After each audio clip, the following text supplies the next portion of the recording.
Hey everyone, Temporal here, and for this session, we are responding to a thread on Reddit, specifically Overwatch University, that is about high ground. And I will save you all some time if you want it. This is a thread that is asking about high ground, why do people use high ground, why do people give up a bunch of space on the payload, that sort of thing. And the reason they give up a bunch of space on the high ground is, or on the payload track, is that high ground is amazing, and what you're looking at with high ground are quite a few advantages. You have ability to control when the fight starts versus doesn't start by a large degree, because you can pick if the payload path is down on the ground and you're up on high ground, you can pick when you drop into the fight and convert it from the poke phase to the mid-fight phase or the brawl phase. You have a lot more control over that than the other team does. There's ways that they can force the mid-fight that you don't have control over. They can, of course, rotate in some way to get up to you. They can use movement abilities to get up to you. They can ultimately get pickoffs on you, even from low ground, but you have a much greater degree of control of when the fight actually converts to the mid fight. You also have angle control. So if you don't like the way resources are trading, you don't like how the poke battle is going, you have a greater ability to just back up a step, back up 2 steps, and crouch, and close the angle against the opponent so that they can't see you, because your head is, crouched on the high ground, whatever, they can't see it. Or maybe on Route 66, it's behind a sign, whatever the case is. Whereas they have a much harder time going to places, at least while still working with the cart, that they can recover their resources at. The high ground does a better job of compromising. It is a very strong angle for that. So you've got a fair amount of ability to reset the poke phase. You've got a good angle for poke. You've got strong fight, strong determination of whether you're in the mid-fight or not, in the brawl phase or not. By aiming down, the opponent's head becomes a greater degree of surface area that you can just go, oh, hey, your surface area of head to body ratio is better for headshots when you're shooting down at someone,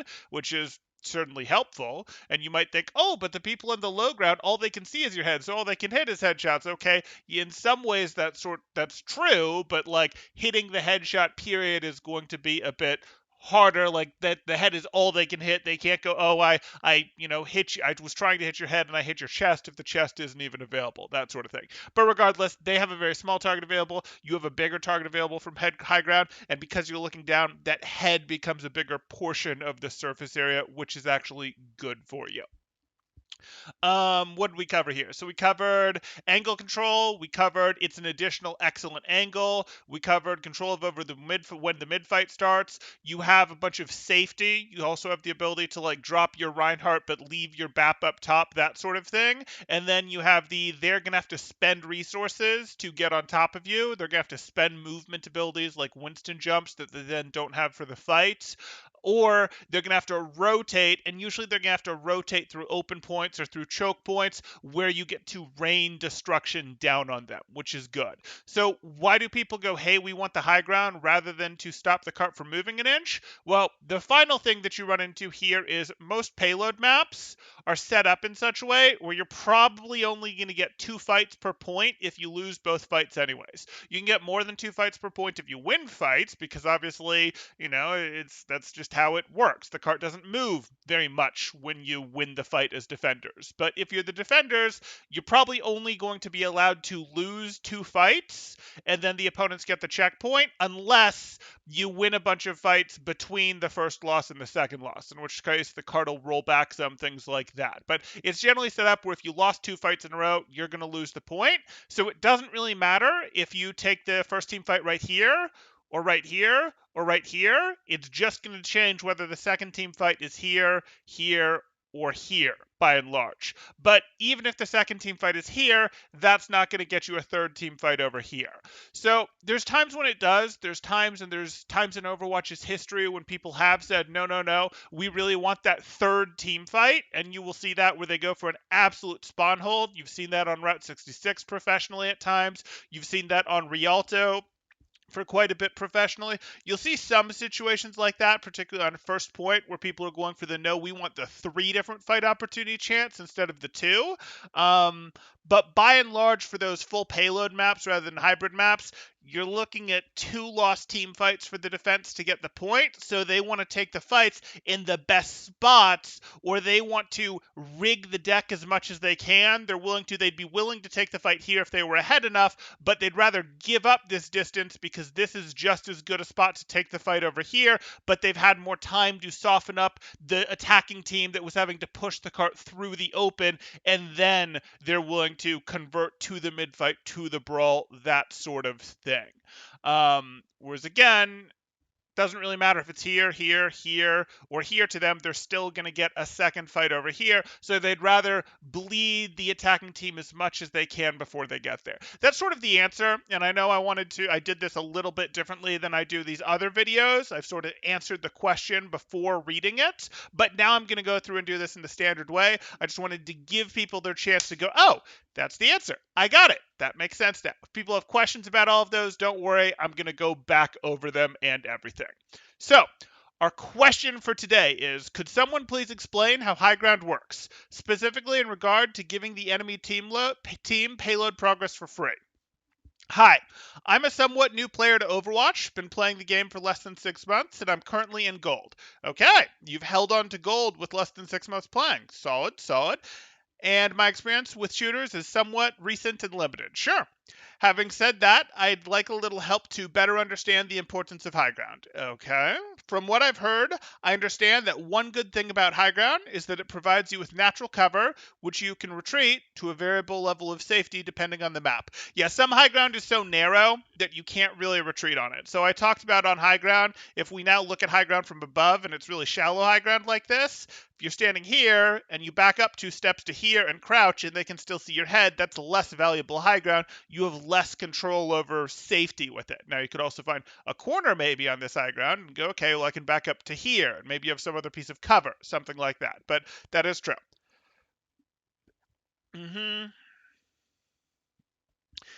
And so you can choose what engagements you want to take and when you want to take them, which is huge. The ability to determine when you want to convert from poke phase to brawl phase or mid-fight phase is huge in Overwatch. That is that's probably the best thing about high ground in Overwatch.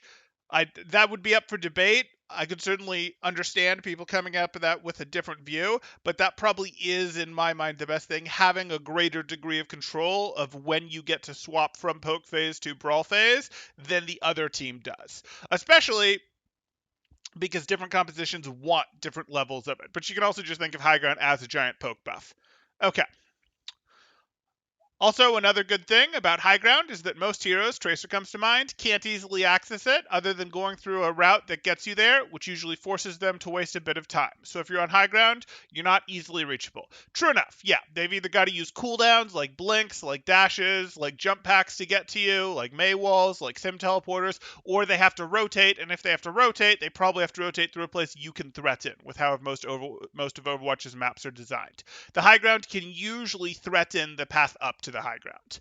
There's a couple places where that's not really true. One of those examples, I suppose, would be Lijiang Tower Control Center, where you can go take the super high ground above point. You're not really defending the ramp up to that high ground, the stairs up to that high ground from the high ground. But in most high ground situations, you can. However, something that I still can't understand is why teams in top 500 will sometimes give the enemy a lot of payload progress for free just to keep their high ground. Well, my question for you would be, have you played Rialto? Have you played Havana?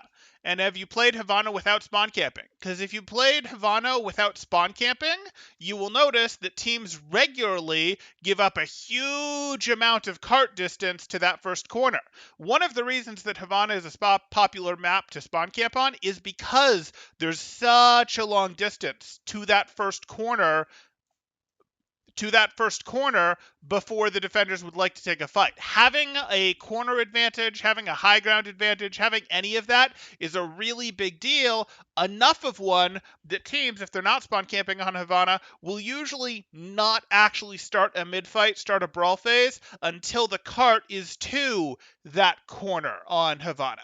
And you're going to find the same is true on most maps. Havana is a particularly obvious example, but even if you don't use or understand high ground, you're probably not taking a fight just in the middle, halfway up that first straightaway in Havana. You're probably waiting till the corner, or you're spawn camping. So you're probably waiting till the corner. And if that's the case, you sort of already intuitively understand it. That, like, wait, it's not the most important thing that we stop the cart from getting a little bit of progress, a few meters of progress. The most important thing is that we take the fight in places where we can rig the fight in our favor a bit. We don't want even fights. We don't want disadvantaged fights. We would like to have the most fights that we have the most chance of winning. So if we can take a fight just in the middle of the open, but we've only got a, I don't know, 40% chance of winning it, 45% chance of winning it, 50% chance of winning it, or we can take it at a choke where we have a 60% chance of winning it, or a 57% chance of winning it, or a 55% chance of winning it. If we're still only going to get two fights either way, let's take our 55-60% chance of winning it rather than that 50-40 whatever percent chance of winning it in the straightaway. High ground is going to be the same thing that we're looking at here. You just don't quite understand that high ground works in a very similar way to a choke. It's like a stronger version of a choke or a corner in that sense. So that's really what's going on, and I'm suggesting to you that if you've ever played Havana and not just held in the middle of the open here, you probably already understand this to some degree intuitively, and or at least you don't question it here, even though you're questioning it on these other places with high grounds.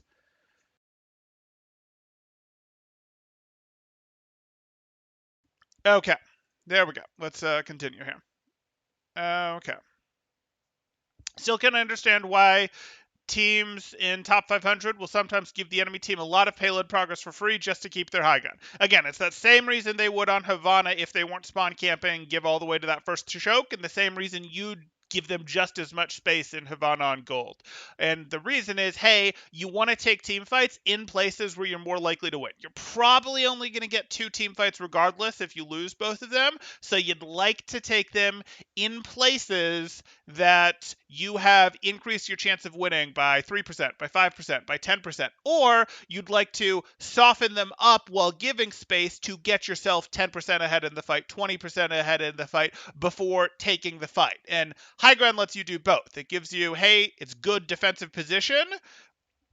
It also lets you go, hey, let you have a little more space still while we rain down on you, soften you up, and then we'll drop in and take the fight once we're ahead. Okay. I saw an old Flats clip arguing with a Sigma on his team who, on attack in Hollywood's second checkpoint, was telling their team to just push payload on low ground and line of sight and use natural cover instead of contesting high ground. Flats thought it was absurd that a player in top 500 was suggesting that instead of what Flats has implied should be obvious, contesting high ground, but I couldn't fully understand why that would be the only obvious option. So it is possible with some comps and in some situations to turtle push. It is possible on Hollywood. I guess I can pull up Hollywood. I had something else pulled up. Yeah, I had Route 66 pulled up, but I can pull up Hollywood. That's fine. Let's pull up Hollywood. So it is possible to do turtling or tunneling, as it's been called, to move the objective along. And it's actually not the worst thing in the world, but it's kind of harder to coordinate. It requires solid together rotations. It requires everyone to understand that they need to properly play in cover, let someone drop, scare that person away by putting damage into them, and then put themselves back in cover. So if you went into a situation where you grab this, where you go, hey, the opponents are on high ground, and you with your comp want to go, hey, we're going to use our Reinhardt, use our, let's say, May, use our Diva. I would like a Diva. I would like a Diva. I'm trying, guys. I'm trying. My eyes are just failing me. Diva, let's get you maybe a Lucio as well. And heck, let's make this interesting and give you just something reasonable in terms of a Reaper and a Moira here. Let's just do that. This comp is probably going to tunnel. They're probably not going to rotate up to the high ground and try to push off the defending team on high ground. That's probably an exercise in foolishness. They have some tools to do it, but they probably are better off going underneath the high ground, pressuring card a little bit, sort of letting it move. Then once they take too much damage, they get poked a little too hard and they're not sure they'd win a mid fight, or they're getting close to the point at which they might not win a mid fight or brawl if they got dropped on. They can back up into their enclosed space, the room, recover their resources like their Rhine Shield, heal people's health back up, get some defense matrix back, recover amp, get back their Maywall, and then go out and move the cart forward again. That is something that they could do, but that does cost a lot of time. Tunneling like that costs a lot of time, and your team has to be in the same page. If your team just tries to stay out here while the other team goes, no, we're going to rain down on you with our pharmacy. So let's give the other team maybe a Sigma on high ground, maybe a... Let me get something here. Maybe a pharmacy. Maybe they've got a Hanzo something, I don't care. Whatever the case may be, if this team just tries to stay on cart too long and just push cart, they will lose. But if they're willing to go recover resources, they can do this. But if they're mixed in what they do, like the Reaper tries to stay out or the Lucio tries to stay out, they're going to get eliminated and the whole thing is going to fall apart. This sort of does need to be done together. It needs to be understood, and it is a long investment to do it, and it can start getting in trouble once this poke team builds up ults. The more standard solution, rather than this turtling thing that Flats just laughed at, is to go, hey, let's rotate and let's take your high ground. And the reason for that is high ground is quite powerful. Like, if you have this high ground, if this team doesn't rotate their resources well, and this team isn't built well to be able to rotate resources, you'll notice this team was able to push cart a bit forward with the Reinhardt shield, then push cart a bit forward with Reinhardt contesting cart while Diva defense matrixes him, then able to push cart a little bit while Mei ice walls someone off to stop them from contributing while they push the cart, that sort of thing. And anyone that dropped to contest the cart, like an opposing Diva, could pretty quickly be driven off the cart with Lucio speed, with Rhine damage, with maybe Mei freeze Reaper damage. They could very quickly force anyone that tried to contest the cart gently with just touch leave mechanics, maybe a Diva, maybe a Ball, maybe a Tracer. This sort of comp can do that very quickly, even while they're being poked. They can spend resources to do that. If this was a more frail or flimsy comp, it could not do that. So it is a bit specialized to be able to do this tunneling thing. But most teams are going to have to go, hey, we need to go up this escalator. We need to go up. We need to get to the high ground. Either we use movement abilities or we do rotations, and a rotation through cover here. Instead of just getting to go straight to cart, we have to go through staging, have to go along the alley and then up the escalator and go fight this comp. And if this is a poke comp that we're fighting, something like this, we now hope that we can beat them because we got into the brawl phase, but we had to rotate through this open space just getting shelled on as we were doing that. So there's definite advantages, and all this time that we were rotating and then fighting here, this cart is not moving. So that's to the defender's advantage. But it's still what we have to do because, again, if we're a less durable comp or a comp that can't turtle very effectively, can't chase people off very quickly, then Diva can just sit on cart or let cart move while these guys get softened up if these guys aren't properly tunneling in an organized fashion, and then they get eliminated. And once it starts to fall apart, they lose one or two people, then everything just comes falling apart, and it's easy for someone like Diva, Tracer, Hammond to just bounce on and off point, stop it from moving very much at all. There's a lingering contest mechanic in Overwatch where someone can touch a cart, leave, touch a cart again, and even after they've left the cart, it stays contested and it doesn't immediately start moving again. So, a bit of on-off play can actually slow it down quite a bit. You can't just go repeatedly feed onto this, and even if you do repeatedly feed onto this and get decent progress out of it, you're going to fall massively behind on ult charge, and then when you try to come in again, the next time you'll get fluxed. The time after that, you'll get Valkyrie barraged. The time after that, you'll get self-destruct beat it, whatever the case may be there. And you won't have built up meaningful ult at all, except maybe for your supports. So that's not great. That's not great. And that's why Flats thought it was absurd. It's very uncommon to see the tunneling strategy on ladder. You will see that in organized play sometimes. It is very uncommon to see that on ladder. And again, that all those things that we talked about are better. The high ground is so powerful. You might get a little bit of progress. You might get meters. You might get 10 meters. You might get a third of the distance that you'd have gotten from winning a single fight. But that is not the distance you'd get from actually winning that fight. And then some of that third of the distance you'd have gone from winning a single fight will roll back as you guys are coming back from spawn and the cart starts to go back. And then if you try to do it again, you're going to be very slow to make progress. And even if you were getting a third of the distance of winning a single fight every time, but just running everyone at the cart, again, the other team is going to you're not going to have the cart to use as cover even at all to start to rotate after that first time. B, the cart is going to start to roll back. C, they're just going to start blowing you up with ults after they've successfully won that poke phase once or twice because now they have ults and you really don't. So doesn't really work out.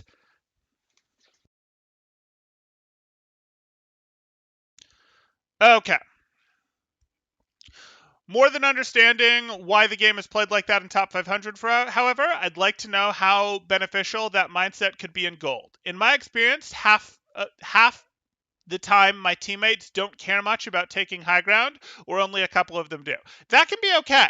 Like if your Reinhardt takes high ground and your Ana doesn't, that's less helpful. But if your BAP takes high ground and your Reinhardt doesn't, on Route 66, for example, that's not the worst thing in the world. You might have liked your Reinhardt to start on high ground and then maybe drop once he was sure he was going to win the mid fight, but that's still not the worst thing in the world. Your Ana has created, or your BAP has created difficulty in opponents being able to get to them. So again, Genji still has to invest dash or rotate through the open and get poked, that sort of thing to get at them, or BAP has that better angle for putting in damage pressure. And the other half of the time, we take high ground, but don't know much how to use it properly.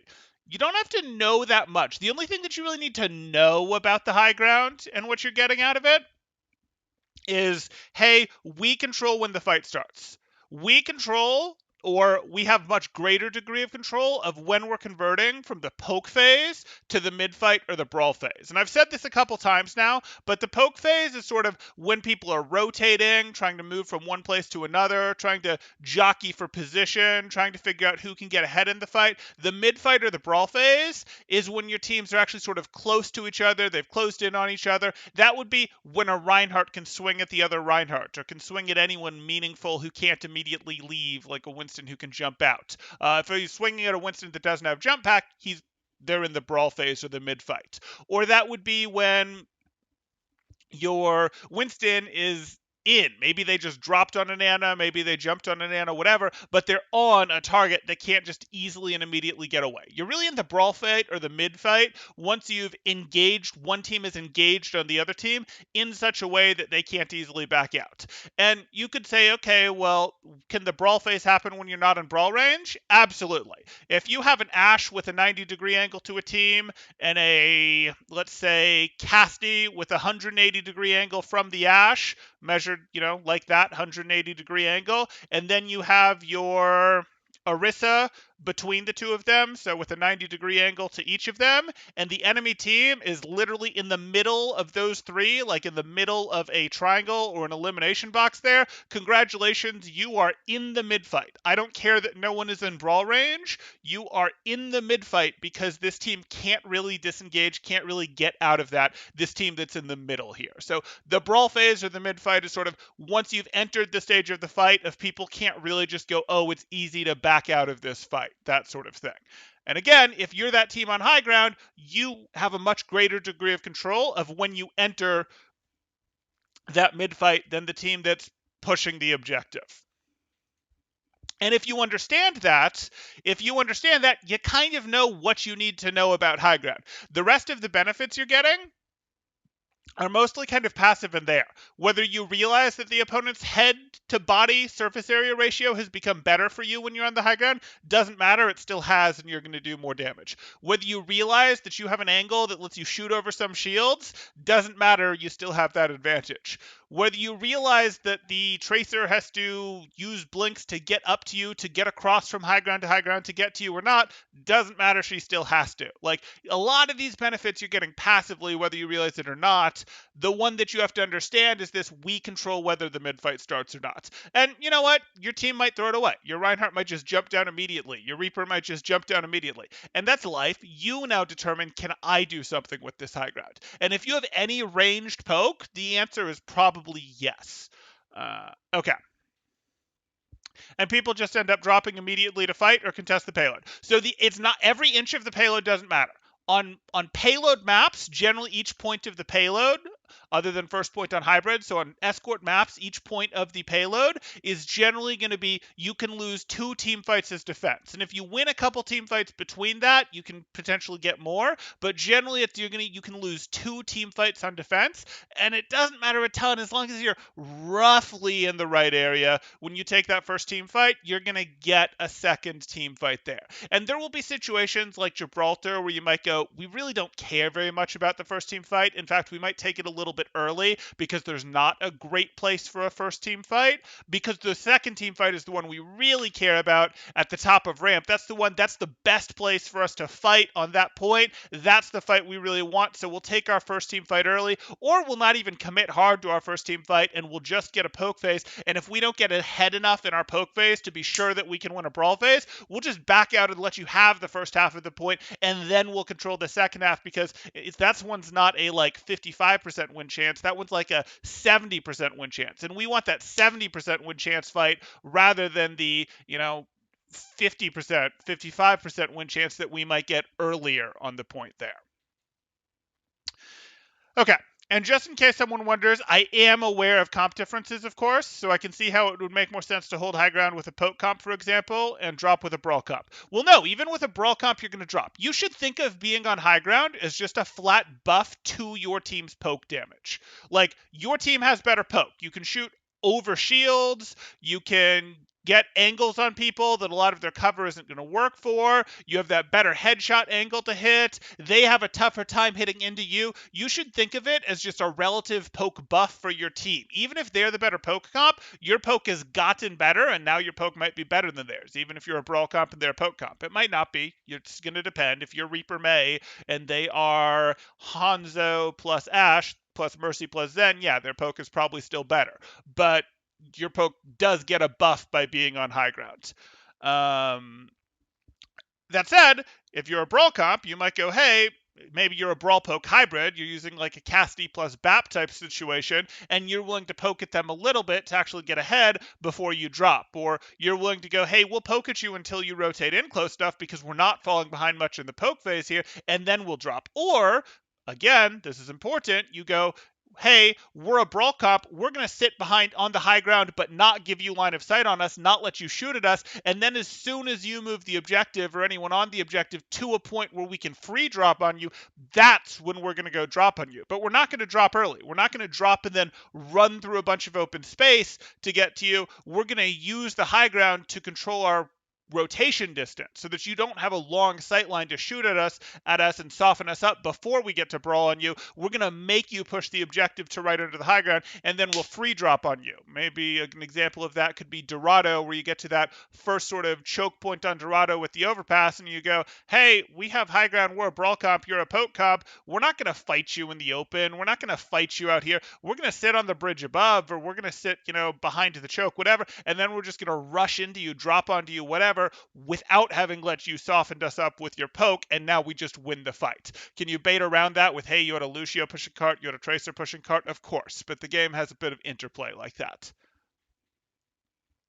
In Gibraltar's first checkpoint, for example, I can understand how allowing the attackers to progress the payload up to I can't understand how allowing the attackers to progress the payload up to when it gets under the bridge could be better than dropping to contest payload in gold. Okay. In Gibraltar's first checkpoint, for example, I can't understand how allowing the attackers to progress the payload up to when it gets under the bridge could be better than dropping to contest payload. Okay, so what that's getting into, and we'll do this again, we will pull up Gibraltar because I think that's relevant for this. And Gibraltar, my favorite map. And chat, I will catch up with you guys in just a second. I know I'm leaving you hanging. Don't worry. I am going to cover this I'm going to catch up on chat in just a moment here. As soon as I can, here we go. As soon as I have this. So I assume what the player is talking about here is not this bridge here, this first bridge that sometimes has someone doing some poke from it or gets TP'd to. You'll sometimes see spawn TP to a roadhog onto this bridge that then hooks into the place where maybe flankers were hiding to drop onto point for early contest, things like that. I'm assuming that's not the bridge we're talking about. I'm assuming the bridge that we're talking about is sort of the main high ground of first point here that's still in front of blue box. And the reason people do this, the reason people take fights like this, is that the fight around this first area that I am highlighting here, is only okay. It's fine. It's not bad. It's a reasonable place to take a fight. Like if you go, hey, we're good with this, we're pretty happy with this, we could take this fight if we are the defending team with high ground, and we like what we have here. So let's do defending team with some blue Anna, and maybe a Winston, and let's get you some level of poke, so let's give you maybe an Ash. This blue team is perfectly happy to defend, and if they see that they've gotten ahead, they will be perfectly happy to drop and fight, I don't know, let's put a Junkrat and a Reinhardt down here. If they feel like they got ahead, they will be perfectly happy to drop or to have their Winston drop at least. There's really no reason for their Anna or Ash to need to drop here in most situations. But they're perfectly willing to drop people and actually fight this. And actually go, we're going to clean you up. But you'll notice this comp, this Ash Anna Winston comp, is probably not as brawly, not as strong as this Reinhardt Junkrat comp. So they're not going to take this fight unless they're pretty sure they're going to win. And the reason that they're going to do that is because the fight over here is reasonably strong for them, but it's like a 55% strong fight for them, whereas the fight over here at the other end, where they can have control of something like blue box, they can have control of maybe something like blue box with their monkey, maybe have their Ash and Anna tucked back on the far high ground that's separate, that's really hard for the opponents to access without first getting control of blue box or rotating through server room, something like that. This is like a 70%, no joke, 70% win rate fight for the defending team, so it's way more important to them that they get this fight than that they maybe take a questionable fight here. If they're not confident that they're going to win this first fight, or if the cart has drifted too far, so maybe they feel like it should still be the first fight, but the cart has sort of already gotten into the car wash, partway into the car wash, they might go, it's too far. If we commit to this fight and lose now, we won't get our blue box hold, and that's absolutely not worth it. If the cart's, back here under the first bridge at this corner, this sort of thing, they can afford to lose the fight potentially and still retake to get this second fight in time. But this second fight is so strong of a point on for really any map in Overwatch. It's one of the highest win percent places to take a fight in the game for defenders on any map, that they're going to heavily prioritize taking this fight here. And some of the reasons for that is, again, I put this Anna and this Ash back here. They're really hard to get access to. They've either got to, if you're the attackers, you've either got to, let's even give the attackers more mobile heroes. Like, let's give them a red Winston, for example.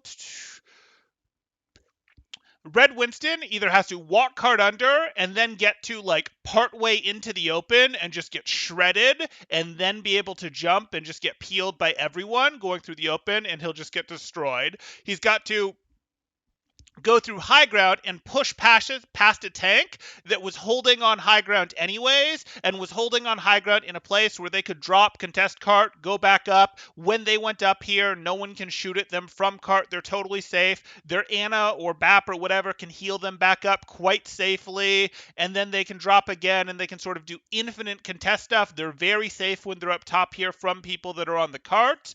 So the red Winston would have to push through the blue box spot, and then they'd have to walk past this Winston. They'd either have to beat this Winston, who has this backline that almost can't be harassed, which is going to be hard to do.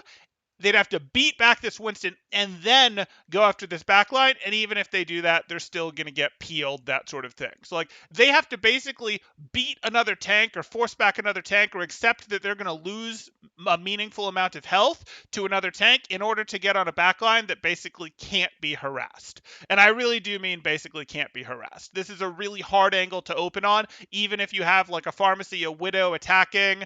The places that they can open angles from become really hard to attack because it's basically all from the direction that their Ashe, their Widow, their Anna are already staring, are already looking, so you're instantly on their screen for them to see, and they have decent cover options, including a little mini blue box, not the real blue box, over here that they can use for cover, doorways that they can use for cover, doorways that they can use for cover. This is one of the most strong defensive spots in the game, and this is why people go, forget it, we don't care about the car wash fight. If this first fight even gets past us a little bit, we might not even take the fight. We might not feed. We might not do a die on cart thing. We're just going to back up, let you have it, and make sure that we get this fight right here.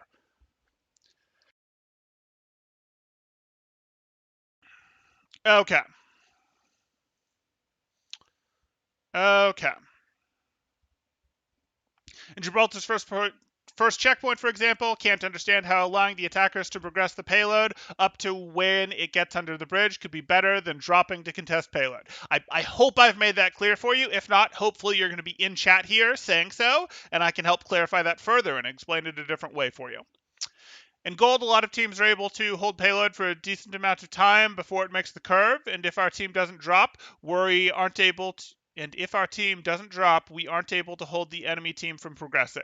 Okay, so couple things there. You don't need your whole team to drop. A Diva, a Tracer, a Winston, a Hammond. Someone can do a little bit of contesting and then leave. That's an option that they can do. And that slows down the cart, taking advantage of that lingering contesting while allowing your team to still poke. What you're also going to find is if your team heavy drops, even if they heavy drop in a way that they could win the fight on this first little spot of Gibraltar over here, well, they're then themselves as the defenders going to have to use the attacker's routes.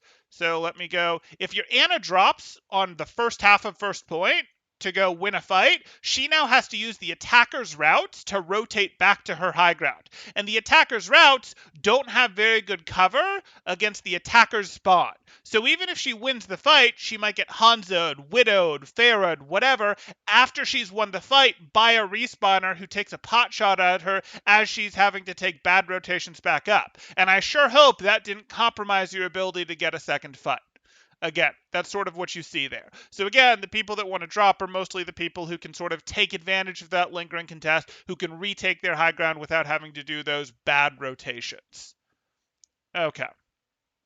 And you may be pointing out, hey, your teams in gold regularly hold the card at this first half of first point for 2 minutes, a minute and a half, whatever. That's a meaningful amount of time. I don't care. This blue box hold right at the, right as the cart is getting to the top of the ramp, right as it's leaving car wash, teams regularly end the map right here. Regularly end the map here. This is probably one of the best defensive spots in any point in Overwatch. It's not the best.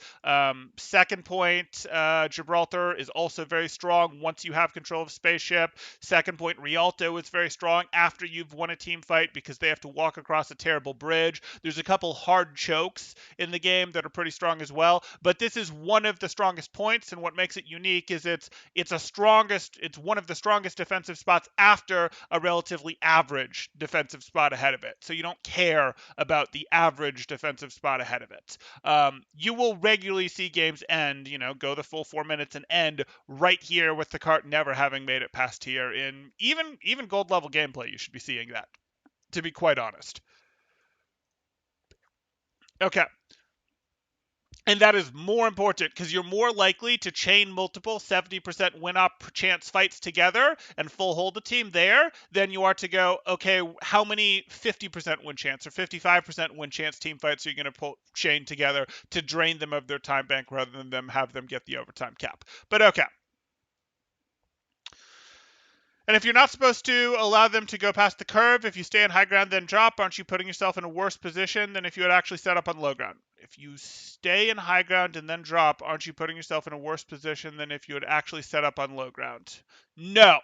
No, because it's not all about positioning. Positioning matters, but if it cost them 50% of their Rhine shield, 20% of their Rhine's health, their May wall, all of their Diva's defense matrix, and their Lucio's amp for them to get around that corner. Now I don't necessarily, if I drop, have positional advantage anymore on them, and we don't have a corner or high ground on them anymore, but I have such a huge resource advantage, and I was willing to trade that positional advantage for enough of a resource advantage that now when I drop on them, I have all my cooldowns, all my health, they're missing half their cooldowns and 20% of their team's health, and I'm willing to now take that fight.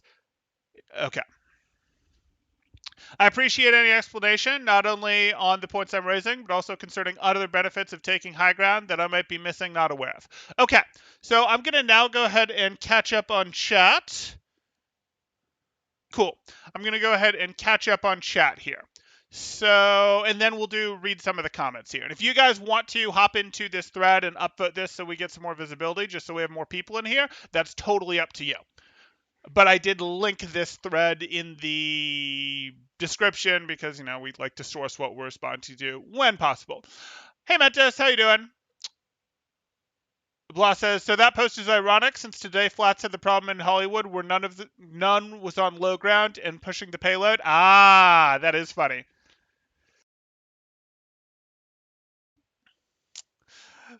What's the deal with high ground?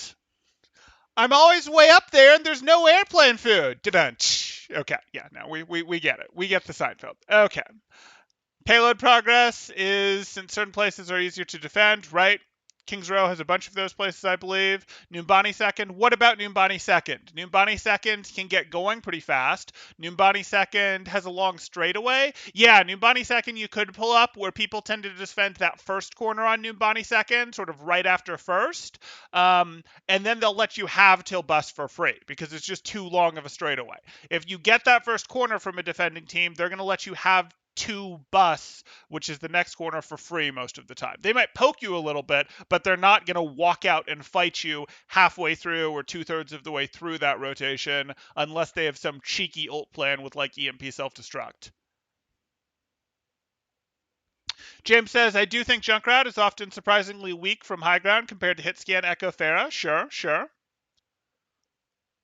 Hold on. I do think Junkrat is often surprisingly weak from high ground compared to a Hitscan Echo Farah. Well, Junkrat is kind of a close range hero, so that's not too surprising. His nades do arc downwards. He doesn't hurt. I mean, he'd rather shoot generally down from high ground than up to high ground. Yes, he can angle stuff, but eh. When we get the mole hero, the value of very low ground will rise exponentially. Well, very low ground is different. I mean, subterranean ground, totally different story. Mole hero. Posted a clip. OJ, the power of low ground. Being low ground would make you really hard to hit like Baby Diva. Well, being subterranean ground might. Being low ground doesn't make Baby Diva particularly hard to hit.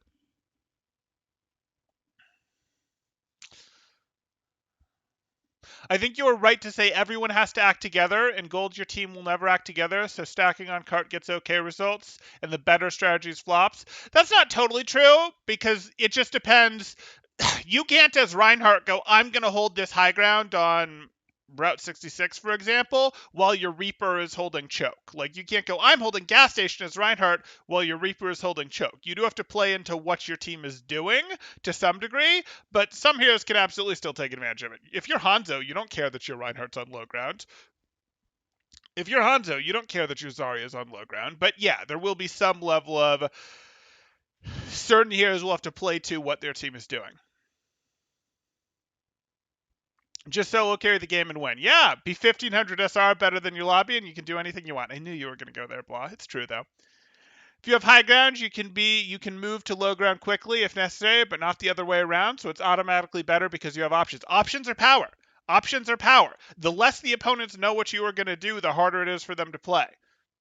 Temporal, what do you think of Twitch streamers doing VOD review coaching? I think it's fine. I think Twitch streamers doing VOD review coaching is perfectly fine. We've seen a couple people sort of climb through Twitch streaming of VOD review coaching. I mean, we've got Real who does them. We've got, how does he pronounce his name? Like EMCF who does them.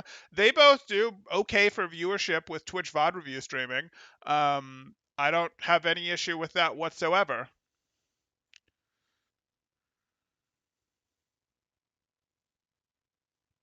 Oh, but if you mean other people who are just like doing VOD reviews between matches while they're in DPS queue or something, I mean, I I forgive them. I don't think they're the best at it necessarily. I don't think it makes the best format, but I understand it. Blizzard has created a bit of a problem for streamers by having the queue situation where, I mean, having long queue times does not mix well with streaming, and not doing well in streaming is not good for the health of your game. It's almost like this is one of the things that they were warned about before they implemented roll queue. But hey, blue box time. Yep.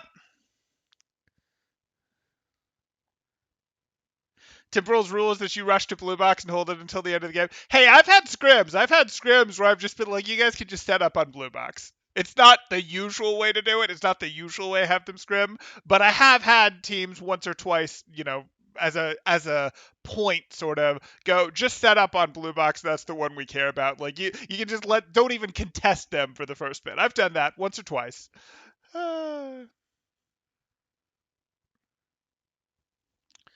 Securing high ground advantage is the reason The Undertaker threw Mankind off the top of WWF Heck in a cell. Okay, okay. But you can conquer the blue box by getting the area on top of blue box. No, there's a ceiling. You can't get much higher than blue box. There's a ceiling. You find the bluer box. There you go. Blue scarf when? Maybe. I mean, we're close to 2K subs. Maybe there's a new scarf at 2K subs. Maybe. Drop a sub if you haven't, guys. Consider dropping a like as well. Okay.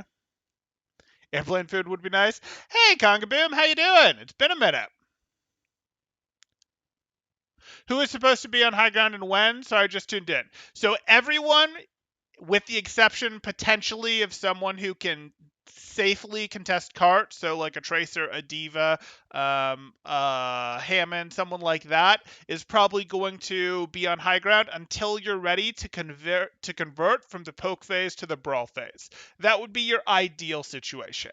If your team is not playing nice and people who don't have range are playing on low ground to start, then you might need all of your people who don't have range to join them on low ground. But your people who have good range can stay on the high ground until they feel like they want to drop and fully make it cleanup phase, until they feel like they need to go in, that sort of thing. But they can stay up there because it gives them good defenses. It gives them an angle that's basically a poke buff. It makes it harder for shorter range heroes to get access to them. It makes it so that they have cover control if they're getting shot at even in the middle of the fight. Yeah.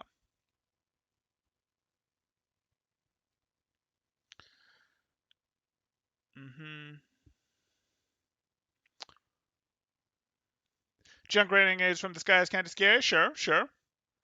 Raining nades are also harder to see, maybe. Okay, or harder to react to. High ground is the natural spot for an artillery off-tank like Orisa. She can kill enemies at half or low health easier than if they were at full health, as your Overwatch demonstrated. Ah, yes.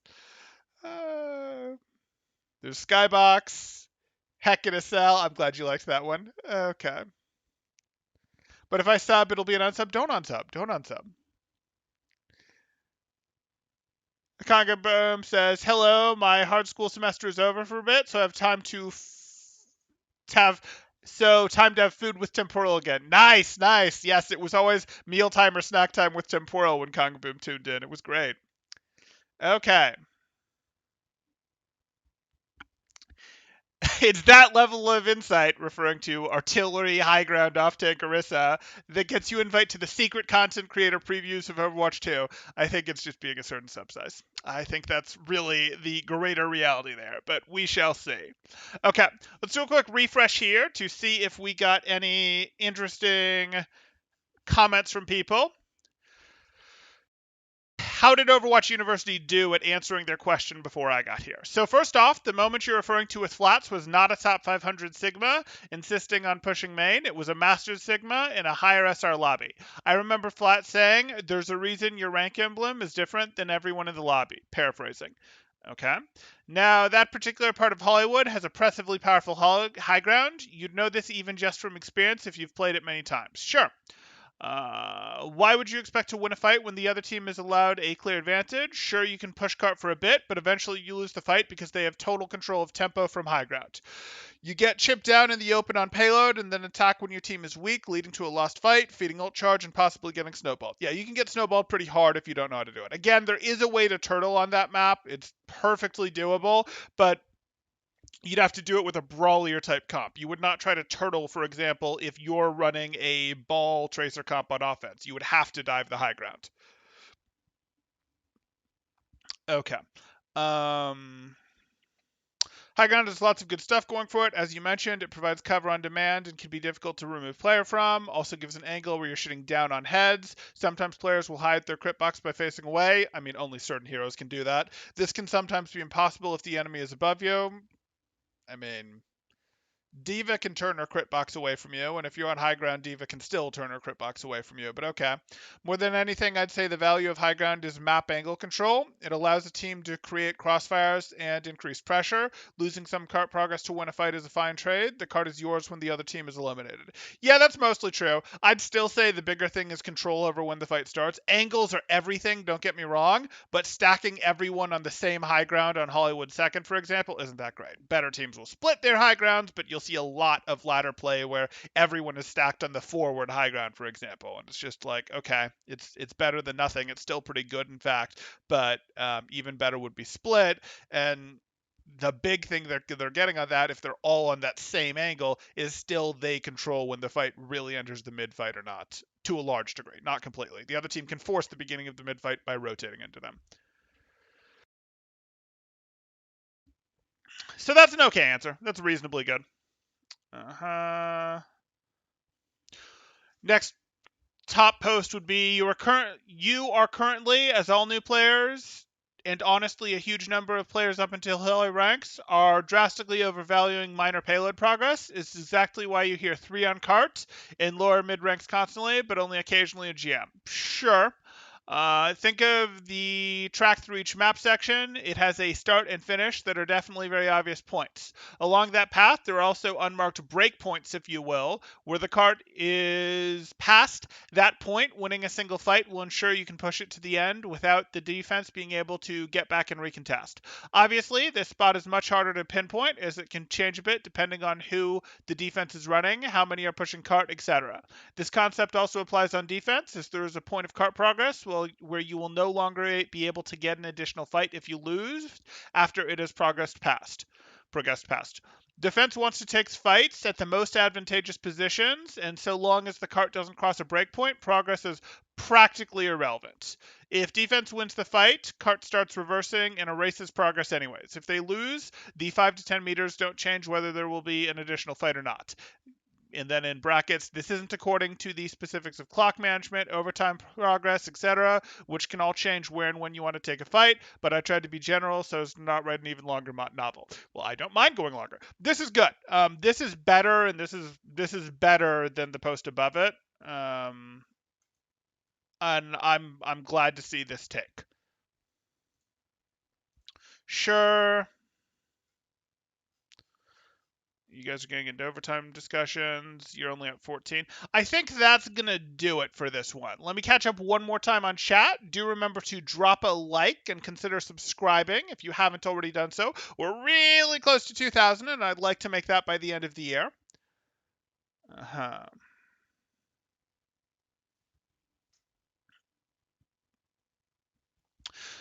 Sonic the Otter asks, at Temporo, will you do any theories on what info was dealt at the content creator secret meeting? Was it really a big deal that pro play wasn't included in their meetings, or that pro players weren't included in their meetings?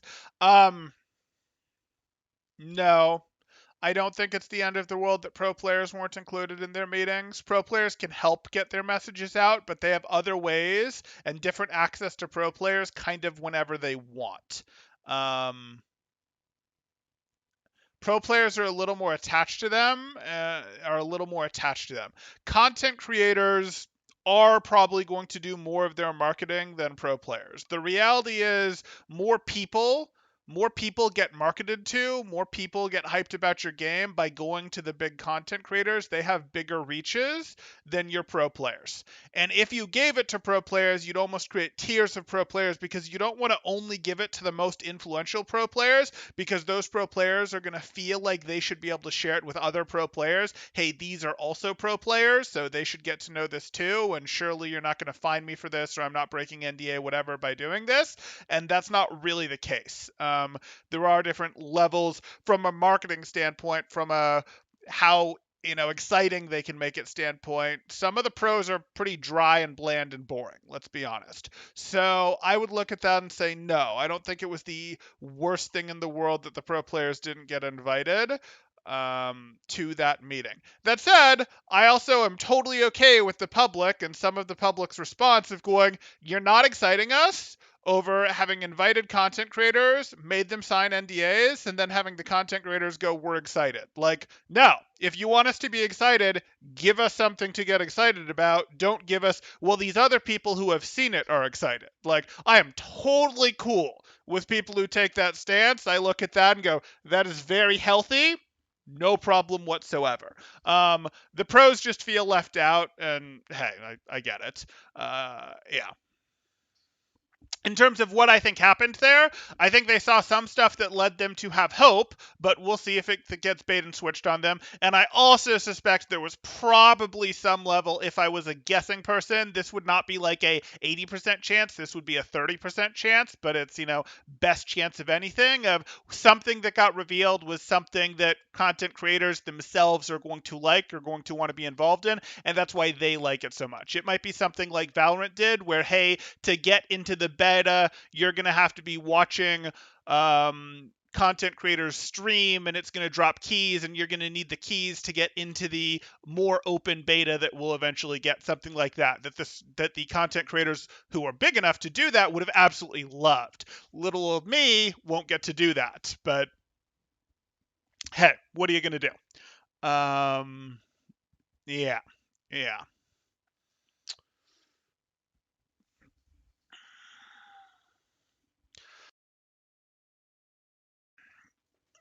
Okay.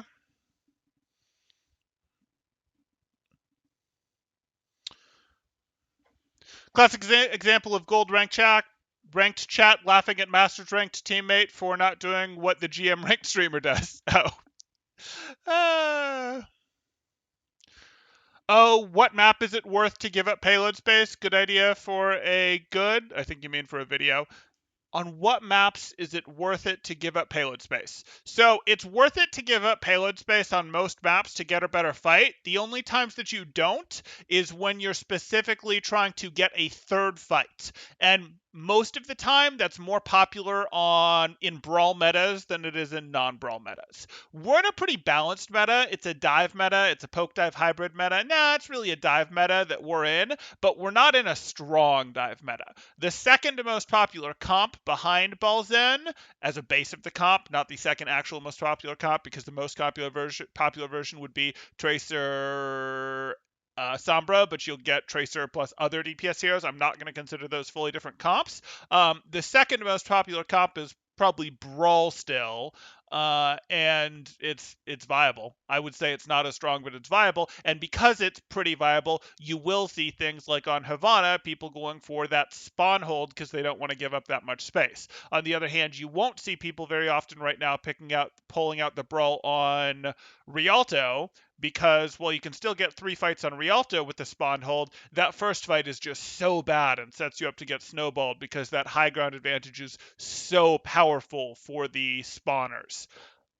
Um, It's possible that if we saw a higher, harder brawl meta, we'd see a return to Havana. It's probably more to Havana spawn camps. It's probably more likely that we would see more common Route 66 spawn camps where you can get 3 holds on first if you do that spawn camp, than it is that we'd see a return of the Rialto one. But we'll see. Again, the harder you get into a brawl meta, the more likely you are to see teams move towards a let's go for spawn camps on the maps that you can get the extra fight in.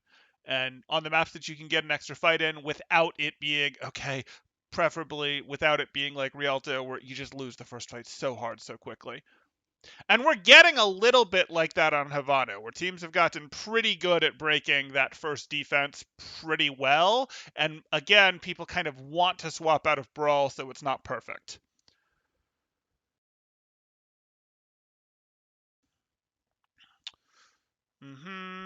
Most L teams don't have full rosters yet, and it's unfair on those on teams to give out info to the pros. Also, pros are really bad at keeping secrets. That's the truth. That's the truth. They very rarely told us anything in the contenders Discord because they knew the pros were so bad at leaks. Multiple pros leaked troll queue.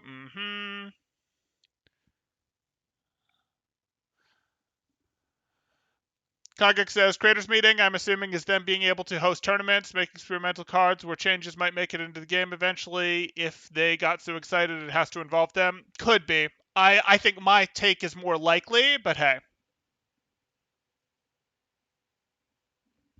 James Daly says, should I get Fire Emblem Three Kingdoms? And do you know somewhere I can watch someone with a big brain play it? Funny. So on Temporal's Twitch, that's Temporal TV on Twitch, you can see Temporal going through Fire Emblem. We did just finish up Three Houses, our maddening Black Eagles route, and now we are doing a Blue Lions one when our internet cooperates. But good plug there, James. Speaking of which, if you guys want to see non-Overwatch content from me or just goof off streams, I do mostly do those on Twitch, Temporal TV. If you want to see the more serious content, the Overwatch analysis or other analysis, reaction videos, things like that, that's more on the YouTube channel right now. But we'll see how things evolve. Super was invited but slept in, so they did go for a content creator. The difference is Super has a ton of creators fans. Well, that's the thing. Super is being classified as a content creator, not a pro there. You mean they went for a pro rather than a content creator, but Super is being classified as a content creator, not a pro there, and he would have been made to sign an NDA, and he would have been told, everyone else does not get to know this. You signed an NDA. This is because you're a big deal content creator, not because you're a pro. And you can make the transition from pro to content creator. You can be a pro and a content creator at the same time, but they are much more interested in their large content creators for marketing reasons than their pros.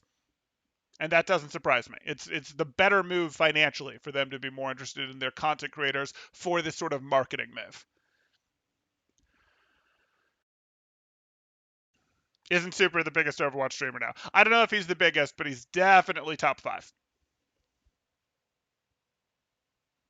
Pros won't feel left out when they get early access beta, depending on how long they exclusively have it. Yeah. Maybe Emog and ML7 just under. I mean, those are content creators, not pros.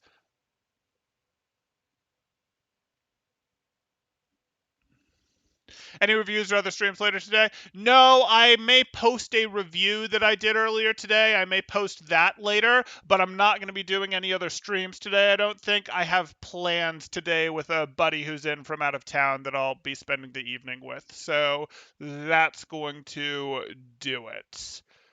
Okay. I'm not seeing anything else, so if you guys are enjoying, please do drop a like. Consider subscribing if you haven't. If you would like to get coaching, I do offer coaching from a professional former contenders coach here as well. You can get that by joining my Discord, and in there you can see what my rates look like. My rates for coaching will be going up in the new year. I'll be restructuring that slightly. So if you want to lock in rates now, you can buy a bundle of sessions, like a 4-pack of sessions. You don't have to spend them all before the new year. But if you want to get those now before I raise rates, this is your last chance.